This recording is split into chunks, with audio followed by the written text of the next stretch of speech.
બોટાદ ખાતે મનુસ્મૃતિ દહન ઉજવવામાં આવ્યો હતો।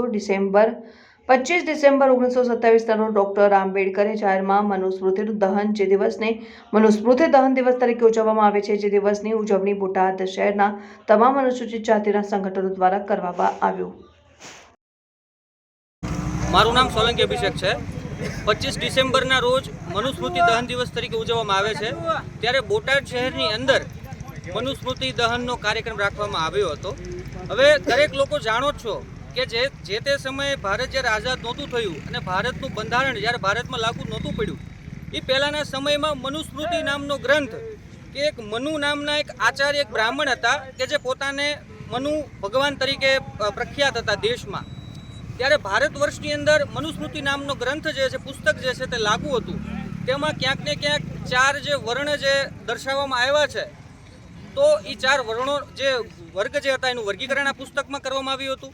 મહિલાઓની વાત કરવામાં આવે તો સતી પ્રથા જેવા અઘરા જે પહેલાંના જે પ્રથાઓ જે હતી, ખરાબ પ્રથાઓ, જે મહિલાઓ માટે જે ખરાબ પ્રથાઓ ગણાય એવી પ્રથાઓ જે છે તે આ પુસ્તકમાં લખવામાં આવી હતી।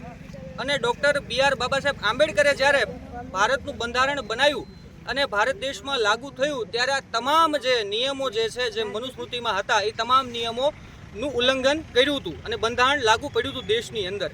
ત્યારે દેશમાં એ સમય પછીના દરેક 25મી ડિસેમ્બરના રોજ ભારત દેશની અંદર તમામ જગ્યાએ મનુસ્મૃતિ દહનનો કાર્યક્રમ રાખવામાં આવે છે। એના અનુસંધાને આજે બોટાદમાં પણ તે કાર્યક્રમ રાખવામાં આવ્યો હતો। પ્રીતેશભાઈ ચાવડા છે, હું બોટાદ યુવા પેન્શનના જિલ્લા લેવલે ફરજ બજાવું છું। અહીંયા અમે મનુસ્મૃતિ દહન અત્યારે કાર્યક્રમ કર્યો છે કે જે આજનો દિવસ 25 ડિસેમ્બર છે, મનુસ્મૃતિ દહન દિવસ તરીકે ઓળખાય છે। તો જે